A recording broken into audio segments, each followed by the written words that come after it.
Potty training is tough enough for any parent, but when your child is autistic, it can feel impossible. The endless accidents, the refusal to sit on the toilet, the fear of the flushing. If this sounds familiar and you've tried everything and still feel stuck, don't worry, you're not alone. Today, I'm sitting down with Molly Johnson, the autism consultant with over a decade of experience helping autistic children and their families conquer potty training struggles. She's got the secrets, the strategies, and the step-by-step game plan you wish you had when you started. Molly's background as a former special education teacher and autism consultant has helped countless parents navigate the toughest challenges, including potty training setbacks, sensory issues, and nonverbal communication barriers. If you're ready for real actionable advice that actually works, this episode's for you. Let's dive in. Molly, welcome to the podcast. Hello. Thank you so much for having me. I'm excited to be here. And awesome to have you. Potty training. It's a hot topic. It's been a while for us. Our kids are like 5 and 6, but we now have a new baby. So she's like 10 months old, and we have a feeling we're going to go on this merry-go-round ride again. So it's a nice refresher. So could you just start off by introducing a little bit more about yourself and what led you to become the autism consultant? Absolutely. Hello, everyone. My name is Molly Johnson, and yes, I am an autism consultant, and I started this role years ago when I was actually a public school teacher, a public special education, self-contained teacher, where the majority of my students were autistic. And actually, my last role in a public elementary school, I was teaching in what the district called the autism unit. So most of my students were autistic, and I found that a lot of my students' parents in the evenings, once my students had gone home, they would shoot me an email or they would shoot me a text and they would say, "Hey, Molly, I know you've worked on this at school and you've made progress. We want to see the same progress. We want to work on the same thing at home. What should we be doing?" Or they'd say, "We need to work on this behavior. How should we address this? And can we collaborate and do it both at school and at home?" Or potty training. We would work collaboratively, work together to get their child potty trained. So I had a very collaborative approach when it came to working with my students and their parents. And I got very into podcasts. And I just thought one day, I want to start a podcast. I want to talk about tips and tricks and strategies. And if I help one person, if one parent listens and finds it helpful, that's fine with me. It kind of took off. It became a thing. It was very successful very early on. And I knew there was something there. I knew parents were begging for support. And so then not too long after that, I ended up leaving my role as a classroom teacher. And now I work on the parent side. So instead of supporting the children in class and school, I now work on the other side where I support the parents and I help them with behavior and skill development. And I'm lucky enough where we have the internet exists, and I can work with parents from all over the world. Yeah, that's very similar to our story. People coming, asking us a bunch of questions, and then we're like, it'd be easy if we just had an episode to refer people to. Let's start a podcast. Yes. So similar story there. So one of the things that I want to ask you, because when it comes to autism, there's no clear timeline of when people should even start potty training, but definitely consistently throughout our journey, the most frequently asked question that I got is like, how did you potty train your kids? Because we had to kind of crash course our kids to be able to successfully potty train them. It was not at all how I have previously potty trained neurotypical kids. I had to do it a very different way. And so I've kind of tried helping out parents as much as I can, but I felt like there needs to be a more in-depth discussion on this. So I thought you'd be the perfect person for that. So first things first, how does a parent know that their child is even ready for potty training? Yeah, well, I do recommend first your child is at least 2 years old.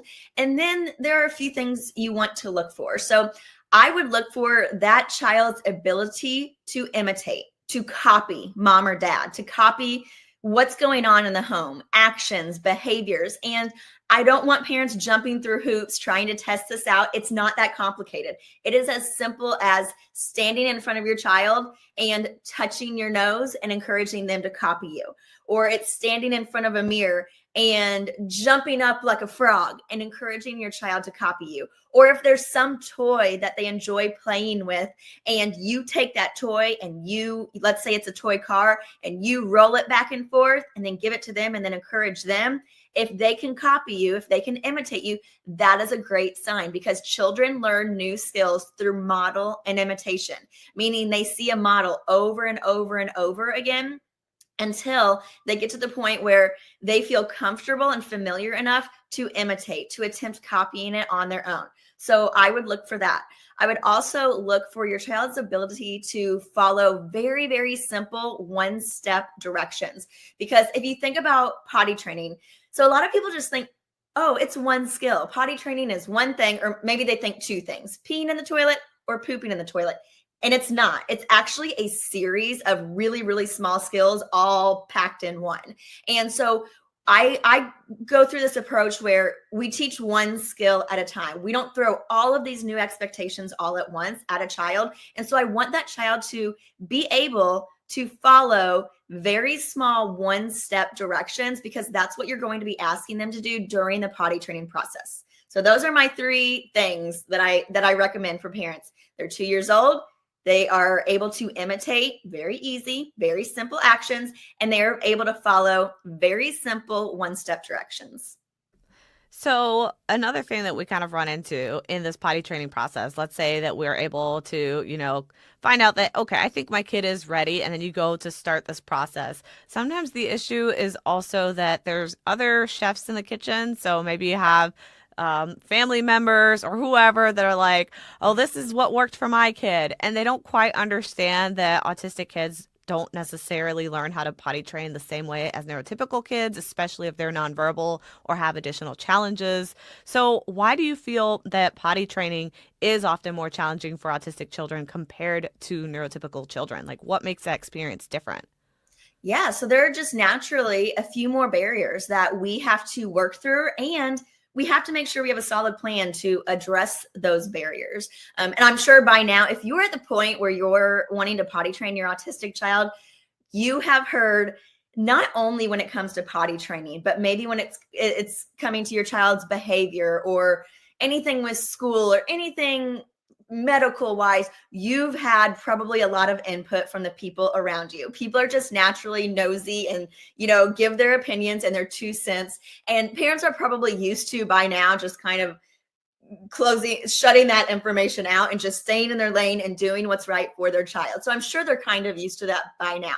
But we have to think about, there are extra barriers when it comes to an autistic child and working on potty training. We might have sensory differences. We might have communication differences. We might have processing differences, where the way they take in and process and digest and respond to information is a little different than a neurotypical kid. We might have communication differences. And so we have to take that into consideration. So before you even sit your child on the toilet, these should be all things that you should be thinking about and knowing how you plan to address them. And maybe the differences that your child has goes beyond that. Maybe there's a physical barrier as well. You just need to know, keep those in mind, but also know how you're going to address them along the way, because we can't just skip over them. We can't just think those differences are not going to pop up during the potty training process. They will pop up, and they will be like speed bumps in your process, in your potty training process. But if you have a plan, if you have a solid plan, you can get through them. So let's drill a little deeper into some of these that you mentioned. The first one is like sensory sensitivities. So how do sensory sensitivities impact potty training, and how do you feel that parents can navigate them? Is there any specific example we can kind of work off of?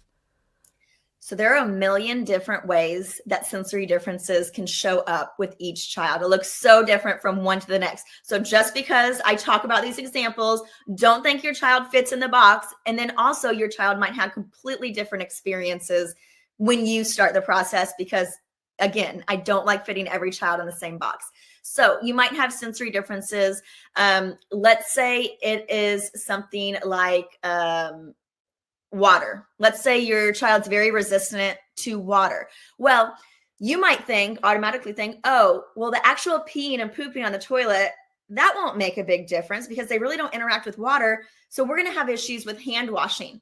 My thought would be, oh, you might have interactions with water on the toilet. When pee is going into the toilet, pee splashed up before. Stuff in the bowl has splashed up before. I've had kids that absolutely freak out when that pee splashes back up and that becomes an issue. Or even poop, when poop drops down and water splashes back up.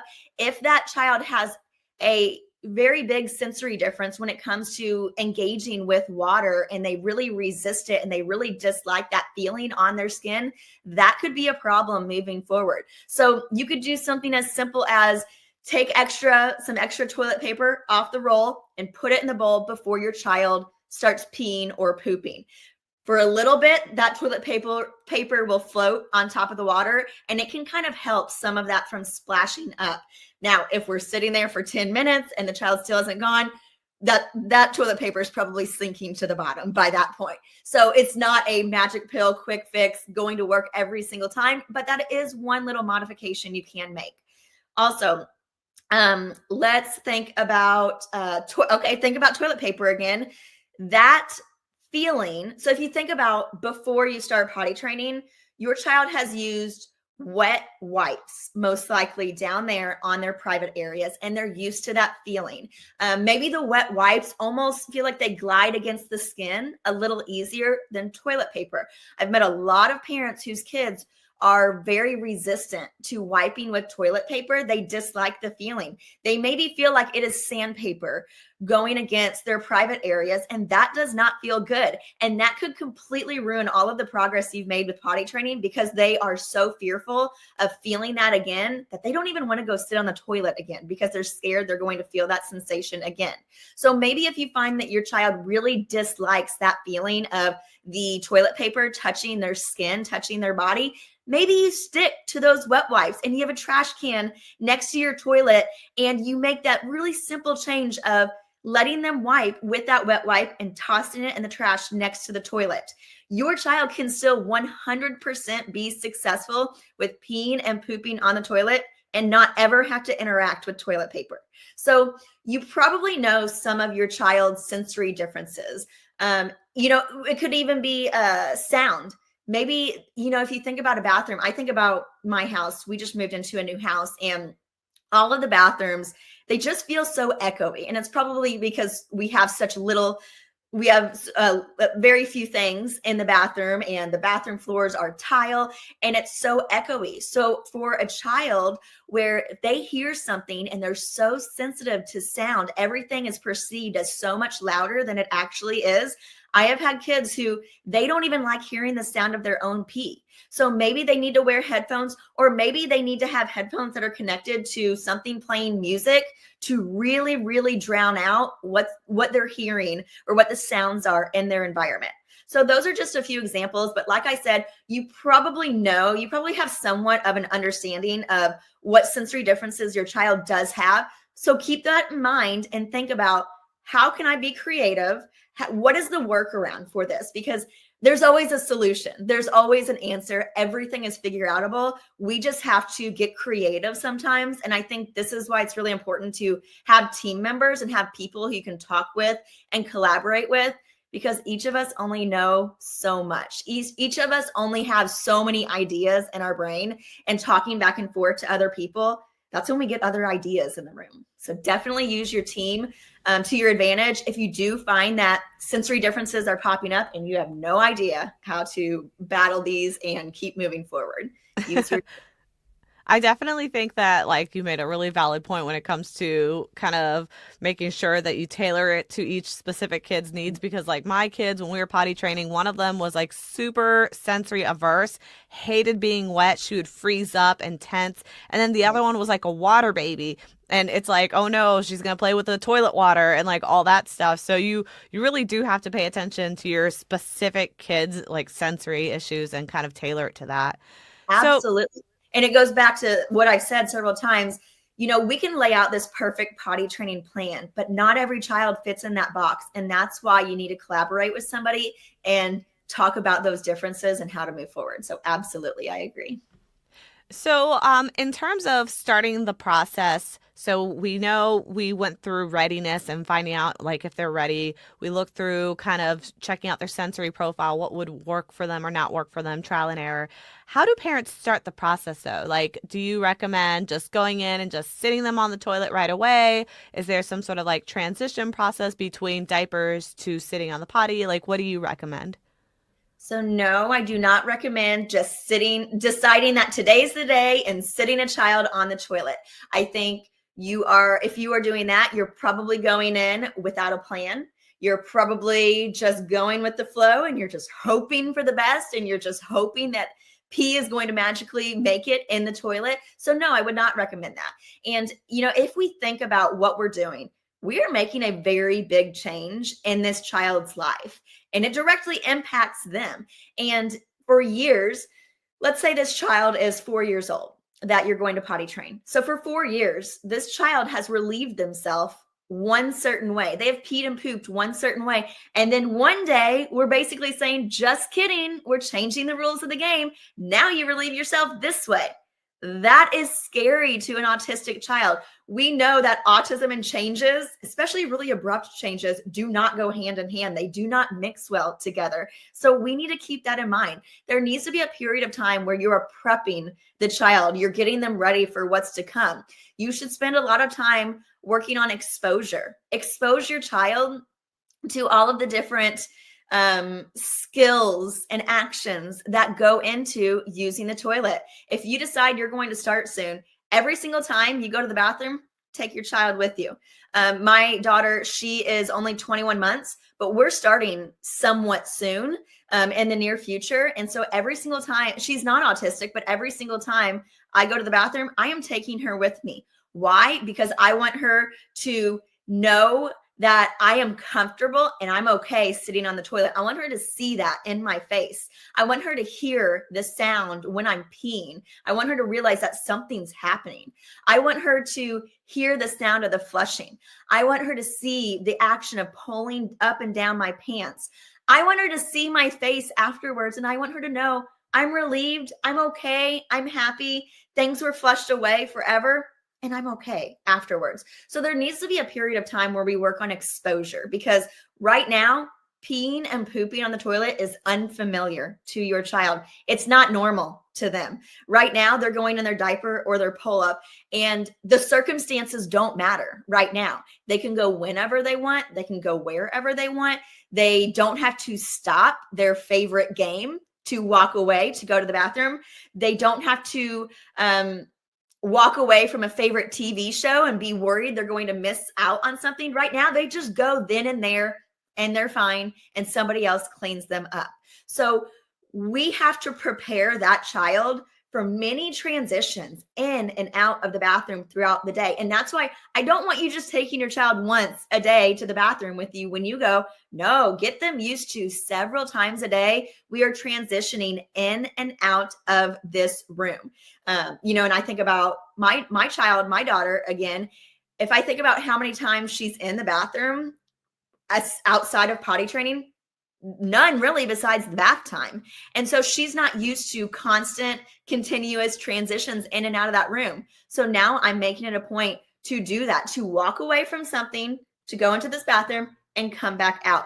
That's important because we also know autistic children really struggle with some tough transitions. So if you are gearing up to potty train, don't sit your child on the toilet yet. Work on exposure, work on normalizing it. I want a child that by the time we sit them on the toilet, I want them to have seen this toilet. I want them to have heard what the noises that go on with this toilet so many times that they feel comfortable around it, that and they've seen a real life model so many times that they feel confident in sitting up there and knowing they can sit like mom or dad did. I do want to point out something that I just said that kind of popped in my head. If you are potty training a boy, I actually do recommend having them sit to pee in the beginning. So if dad is serving as a real life model, I actually recommend dad sitting to pee when you take your son to the bathroom, just to get your son seeing that this is normal. We sit to pee because that's really going to help you with poop once you move on to poop. I can't tell you how many parents, they potty train a boy standing up to pee, and then they cannot get that child to sit to poop for anything. So just throwing that out there to hopefully avoid that issue going forward. That's true because like structure and routine is so critically important when it comes to Oh, autism. yeah. And so that would be a really effective way to kind of start establishing that routine and like the constant going in there. I know for us, what we started doing with our kids is when we were transitioning them off of diapers, is we actually started changing their diapers only in the bathroom so that they Yeah. would get the association of like bathroom changes happen or diaper changes happen in the bathroom. So I totally get that. And any way that people can be like clever and just tie in that transition and however it works in the household will probably go a long way. Yeah, and one more thing on that, when we think about when we're bringing a child in to the bathroom with us, when we are sitting down in the toilet to go, we're not asking that child to engage in anything. There's no effort on their part. There's no needing to experience or engage in anything brand new. They are simply soaking up the information in their environment, and we're basically lowering pressure. And when we lower pressure, that child can truly soak in that information and learn it. And when you take your child in, this is not a pop quiz. We are not asking the child 5 million questions. What's mommy doing next? What should I be doing now? We're not asking questions along the way. No, they are simply just observing and soaking in the information while pressure is extremely low. So I we just see wanted to that, add that in there. yeah, so we see that observation is clearly going to play a critical role in this process. So Yeah. what role do you feel like communication will play? And how can parents support like non-speaking autistic kids or minimally verbal kids during this process? Yes, there's actually a really big misconception out there that non-speaking autistic children are unable to potty train. And that is the furthest thing from the truth. It's probably the number one misconception that ends up in my email inbox or my DMs on Instagram, where a mother or a father, they have a non-speaking autistic child, and someone has led them to believe along the way that they can't even start until their child develops words one day. Well, that's not true. That's the furthest from the truth. Do you need a verbal voice to relieve yourself? No, neither do I. It's all about internal cues and responding to that. So if your child has communication differences, please know that 100% without a doubt, they can learn to use the toilet independently. I see it every single day with other children out there who are non-speaking. But I will say, communication is important. And if you know this is a barrier, this is a difference that your child has, remember, like I said earlier, we have to know how we're going to address this. So at some point, we do want your child to be able to tell you in whatever way makes sense for them, hey, mom, I have to go to the bathroom. That could be a visual support that they point to or bring to you. That could be, I can't think of the exact name right now, but it's this little button that you can record things on, and you teach them to push it, and it says whatever recording you said. Like maybe it's potty, maybe it's a whole phrase of I have to go potty, or I have to go to the bathroom. And so maybe that's the way that you teach. Maybe your child has an AAC device that they communicate with, and you teach your child to tap this one icon every single time you take them to the bathroom. But we need to think about, okay, eventually this child is going to be out of my care. They're going to be in the care of a teacher, a therapist, someone within the community, wherever, mom, grandma at grandma's house. How am I going to set this child up for success when they need to communicate the need to go? Because I'm mom and I know the ins and outs of this child, and I can tell you exactly when this child has to go to the bathroom because it's my child and I know. But not everybody knows my child like I do. So I want my child to be able to communicate with others. So if verbal speech is not an option, you still have other options. Think about what you want to use. Think about how you're going to implement, and model the heck out of it at home. So, what would you recommend to those kids where, let's say that they're trying all this, but for some reason feels like their kid is really reacting strongly to trying to go to the restroom on the potty, like maybe there's extreme anxiety, extreme fear, some sort of adverse reaction to being around the toilet, what would you recommend for parents whose children are experiencing those types of behaviors? Mm-hmm. Well, I think there is fear and anxiety for many different reasons. So there could be many different approaches that we take regarding anxiety. I will say that there's a lot of work that should be done before you start potty training, before you sit the child on the toilet, to help minimize some of that fear. And that's why I really don't recommend deciding today's day one and we're sitting the child on the toilet. We need to take care of some anxiety on the front end. We could have anxiety just from simply a child, they're very routine oriented maybe, and they have their routine that they follow every single day. And so maybe we need to use something like a visual schedule, and we need to show and prepare this child for these upcoming transitions into the bathroom. When they see it on their visual schedule, they know it's coming. It's expected. They're less likely to protest and refuse walking into the bathroom if they expect it and they know it's coming.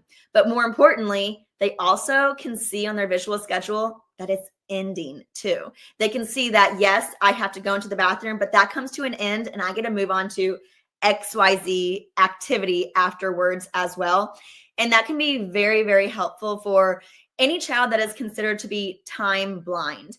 And time blindness simply means this child lives in this moment and they can't see past. So whatever they're doing, this is especially true with some non-preferred activities. So let's say like brushing their teeth. If this is a non-preferred activity, there are some autistic kids, they can't see past this. They truly think they're going to be here for the end of time. And that is simply because of their executive functioning differences, just the way their brain works. And we need to assure that child that you're not here forever. And you and I might be thinking, okay, well, obviously they're not here until the end of time. Nobody brushes their teeth until the end of time. But for an autistic child that has those executive functioning differences, it's very real to them. So something like a visual schedule would really help with that. Other things that might help with anxiety is taking a picture, a real life picture, trying to get a snap of your child actually sitting on the toilet. This might be a two-person job where mom helps the child onto the toilet and dad snaps a really quick picture before the child bolts off. That is going to serve as a source of motivation for a lot of kids, because a lot of children, they really like seeing their picture. They like seeing themselves. And you can use this picture as a reminder that, hey, you have done this before. You've been successful at sitting at the toilet, on the toilet before, and you were okay afterwards. And if you did it once, you can do it again. And then again, like I said, there's something just captivating about a child seeing their own picture. They like it. They might focus on it a little bit. Maybe you can make a social story out of it or some visual support out of it. So you're referring to it here and there during the potty training process to help them warm up to the idea of sitting on the toilet again. But like I said, there are so many different avenues we could take when it comes to anxiety.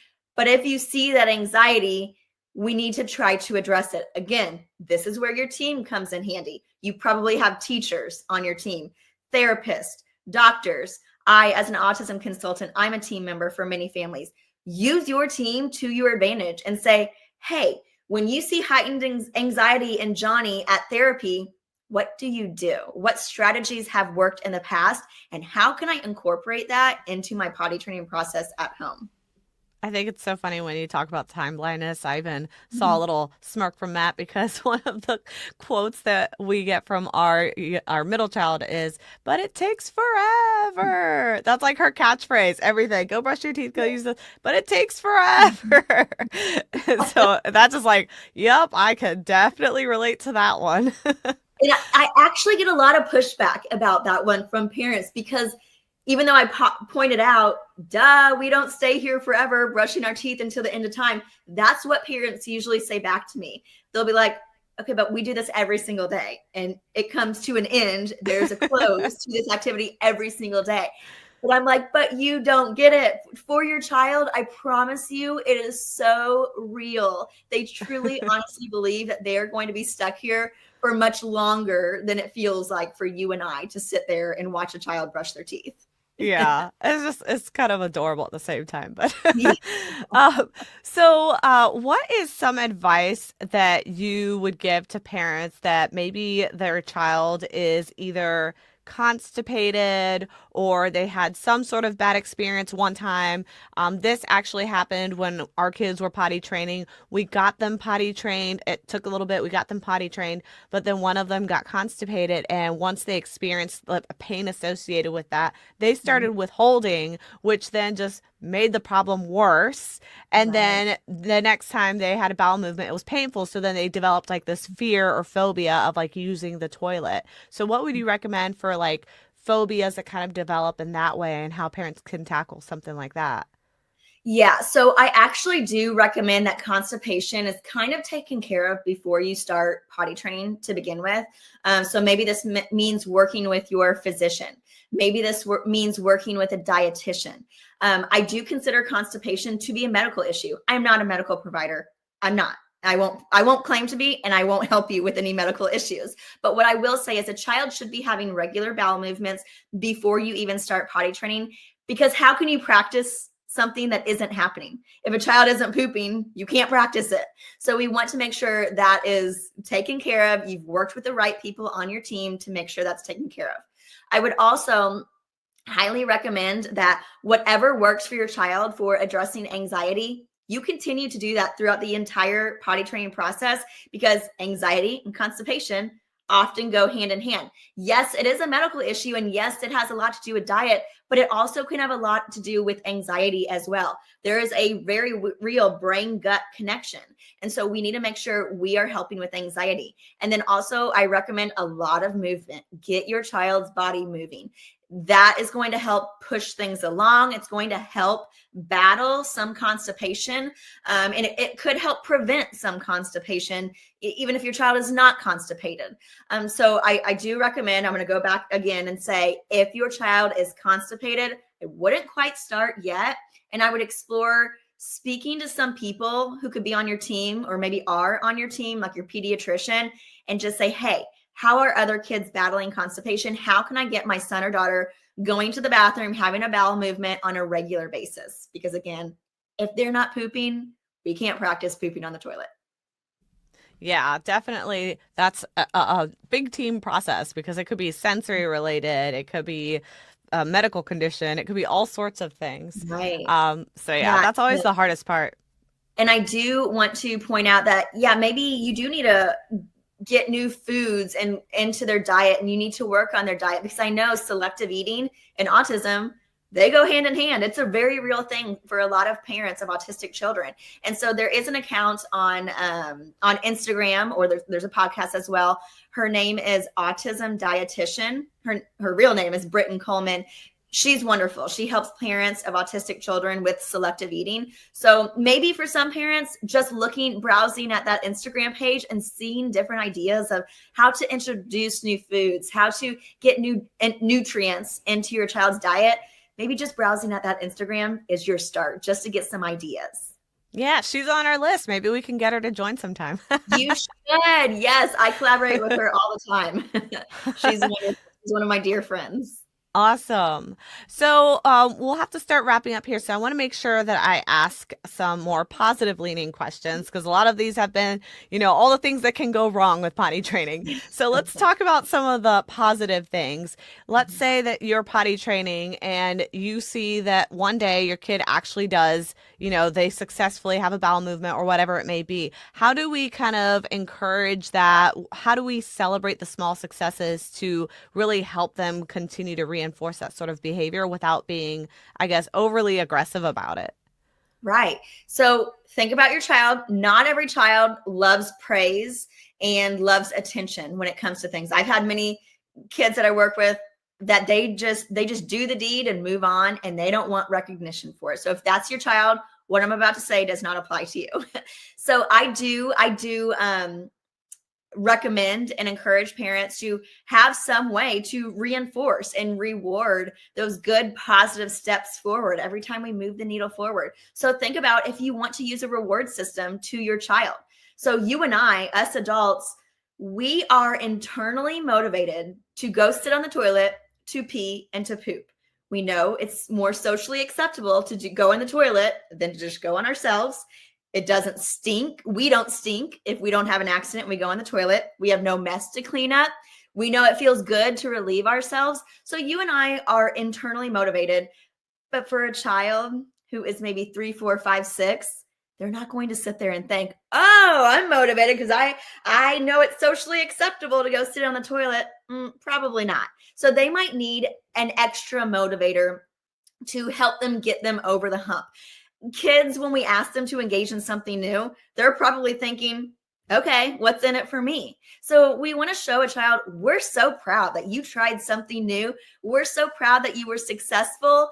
We want to reward you for this. We want to encourage you to do it again. So I am absolutely okay and on board with having some type of reward system. As far as what the reward is, I can't say that. You will say that as the parent because you know your child. You have certain preferences as a parent. So that is completely up to you. But I do believe in rewarding for hard work. I think kids love to get rewarded. I think they like to be recognized for their success. But I also want to point out, there are going to be times during the potty training process where you're probably going to want to throw in the towel, or you're probably going to wonder, was this the right thing? Should I have even started this? Was my child even ready? Because what you're looking for, what every parent is looking for, really are two things: pee making it in the toilet and poop making it into the toilet. And we all have this expectation, this time expectation burned into our brains because there are all these different potty training methods out there titled things like potty train your child in 3 days or completely ditch the diapers in 1 weekend. I hate those. I despise those because they put these unrealistic time expectations on potty training.